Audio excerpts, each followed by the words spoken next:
As Down by Law is out and you're touring and it's very successful, you put out a lot of singles. Now my question is, what surprised you about being on the road? The chicks. I didn't never know getting it was that easy. What else? No, let me stop playing. What surprised me the most was that I never thought that I'd be doing that. That was the biggest surprise of all. Like, here I am from Queensbridge, just 6 blocks of bricks and jungle. And here I am over in London. I'm over in Germany. I'm over here. I mean, damn near. I used to have a ring with the United States on it, a 4-finger ring. And I was putting diamonds in each state that I've been to. By the time it was, it's like this kid from the projects, I got a United States ring full of diamonds of places that I've been. You know what I'm saying? Who knows what happened to that ring? I didn't sell it for crack, I'll tell you that. But I had this ring, and I mean, to this day, I'm still amazed. Because if you look at my hands, I don't have calluses. I've never worked a hard day in my life. That the thing that I chose to do has carried me this far, that I'm 55 years old and I'm still relevant enough to have you want to talk to me. So it's all amazement to me. Everything that's happening to me, everything that has happened, is still amazing me. So I don't know how the end of my story. I know how the end of my story is going to end. Shan is dead. We got to bury his ass.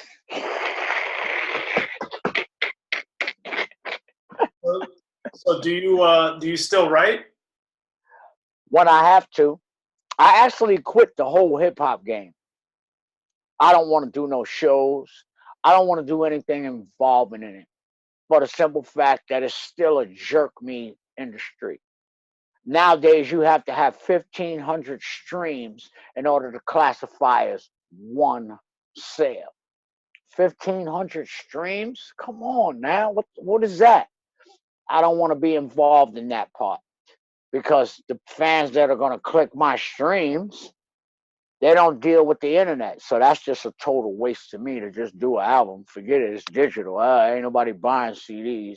And anybody that asks you as an old school, yo, I can't wait till you put out a CD. They don't want to buy your stuff anyway, because they know CDs don't work no more. You could burn your own from your own computer. So when they say to you, when you going to put out the CD? They wasn't buying your shit anyway, so fuck them. All right? But now, in the whole other interim, it's like, there's no money to be made in hip hop doing shows as an old school cat. They'll come to me and they'll say, well, Shan, I got $2,500 for you. I want you to do your whole fucking catalog. What? Are you nuts? Maybe you'll get that from some other artist that's happy to be out here doing it, but Shan ain't happy doing it. I got choices. You know what I'm saying? And if you're not going to pay me what I weigh, and I don't weigh that much, so it's not going to kill you. If you can't pay me what I feel I'm worth, I ought to quit. I won't be doing any shows. Any of you promoters that want Shan on a show, you either pay me right, and just because the other artists are not taking the money that they think they deserve, you don't want to pay me right, turn the record on and sing it your goddamn self. I'm not coming. End of story. And you know why I'm not coming? Because I've got options. Because as a hip hop artist, knowing that in coronavirus should have showed a lot of you something, that all the shows you were doing, you better find something else to do. Because that show shit might not be coming back the way that it was, because people have adjusted to not seeing you. They play your records now. Oh, we don't got to see a live show. Well, what I've done was I've created other forms of revenue, like this bus that I'm sitting on. I used to do my shows from my porch. It's too cold outside. But now it's shizzle with a whizzle from the bizzle. Okay? So you just got to dig into yourself as an artist and figure out what works for you, because it's the way that you knew it is not going to come back.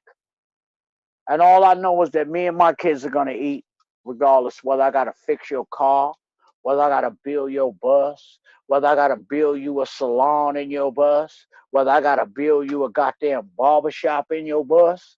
Oh, Shan going to eat. Because y'all see what I did with this one. Where the remote at? Let me turn the TV on behind you so you know I'm not bull crapping. You see it? It's functional. And I built it with my hands, all by myself. And that's just a testament to coronavirus. You never know what you could do until coronavirus came and hit all of us. Nobody is exempt. Rap artists, people that work on a daily basis, no one understands that coronavirus has broken us all down into the same level.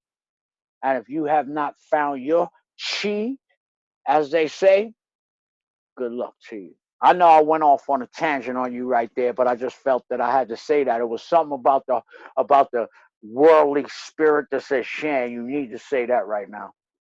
All to the good. The speaking of doing things differently in your own way, after Born to Be Wild came out, moving on to Play It Again Shan, you moved into the producer role more significantly. What happened to where you made that step? Because Marley was getting all the money and I wanted to be in on that. I found out early that the producers get the money. Like I said, the artists, you see the artists, but that don't mean that they're making the most of the money. The most of the money is made by producers, the publishers, and blah, blah, blah. If you're going to write the song, what you get is an ASCAP check.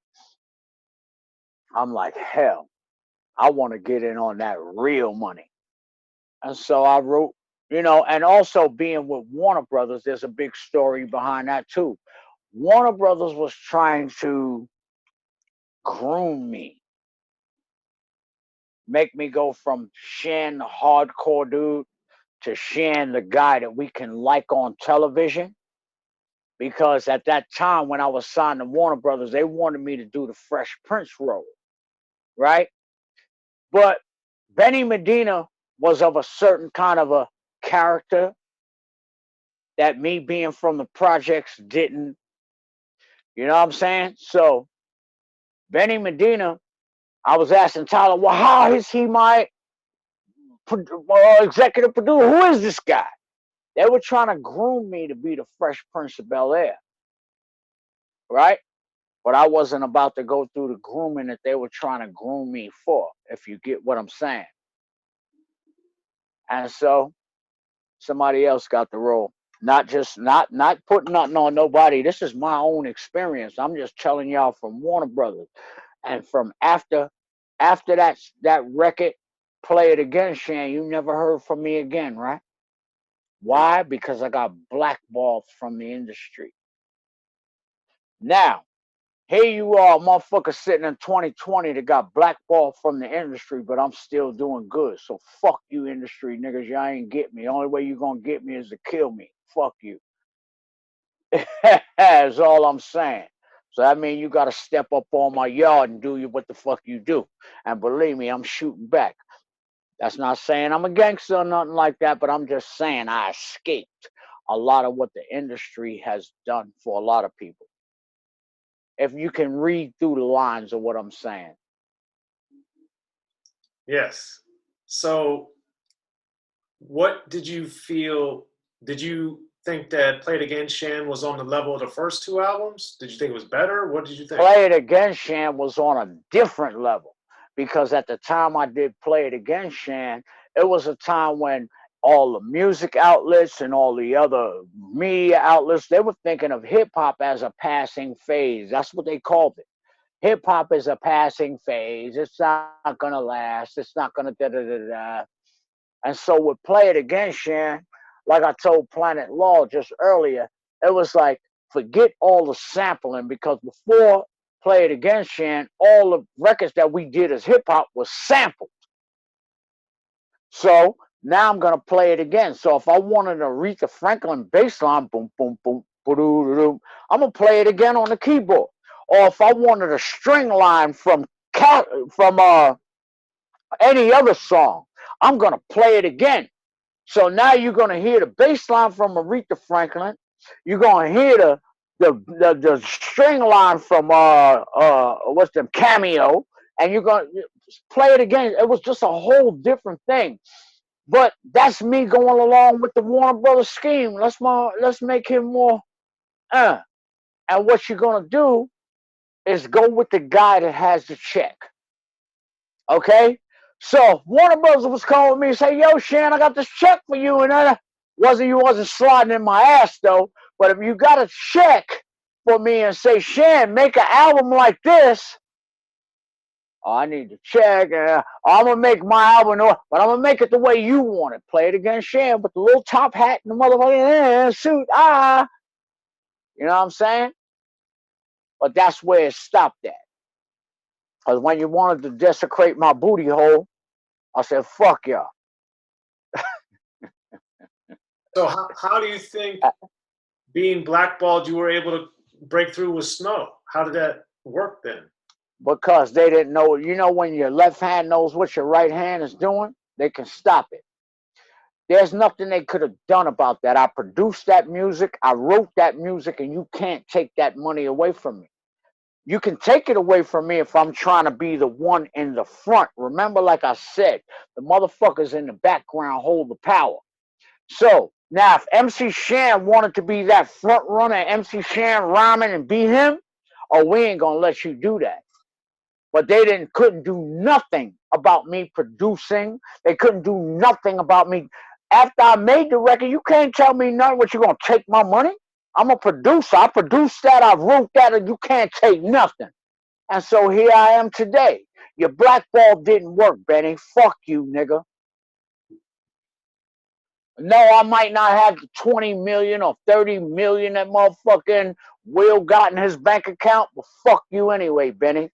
And I don't need the 20 million. I'm good where I'm at because my asshole is intact. Fuck you, nigga. Gotcha. No shame in my game, and nor am I saying that anybody else did anything.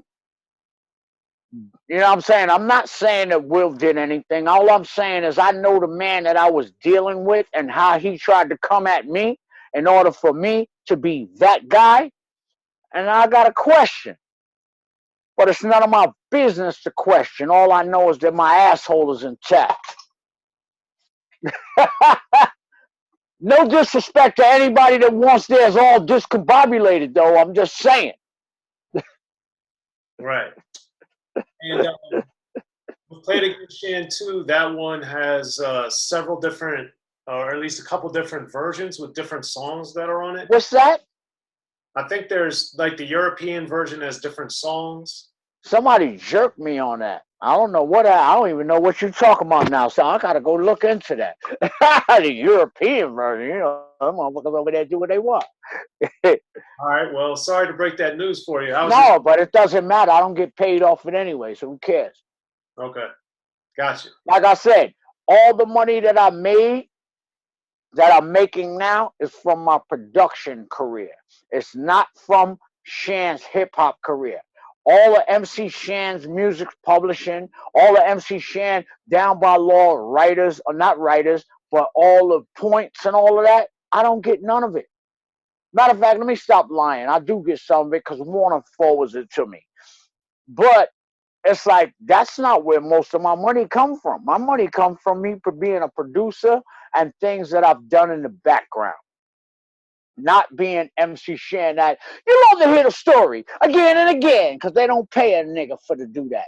All right, they pay me $1,000. Matter of fact, I'll tell you what that song is worth because I had to do a tour and I only got one song to do the tour. That song is worth $2,500 because that's all I was getting on the Juice Crew tour. But doing that one song. So if you want to put it $2,500 per song, if I was getting $2,500 for one song, I should be getting 12,000. Be sure to check out the history of gangster rap by Soren Baker. He's official. History of Gangster Rap features exclusive interviews with Ice-T, Snoop Dogg, MC Ren, the D.O.C, and dozens of others. The History of Gangster Rap, a definitive look at how Los Angeles changed rap forever. In Los Angeles, the streets definitely set the tone of the hip-hop music. At 19, I got a $50,000 car. My whole angle always was, I'll be street, but I will always tell you the horrors that go along with this life. It would be penalties and casualties for just wearing the wrong color in somebody's neighborhood. And once gangster rap made it from the streets to the TV, the genre exploded. With Fab 5 on Yo MTV Raps with NWA. Yo MTV, it just catapulted us from being local heroes to national gangbang rappers. The History of Gangster Rap discusses it all from 1980 up till today. It's always gonna be shit happening in the streets. You know what I mean? So it's always gonna be something to talk about. The History of Gangster Rap in stores now.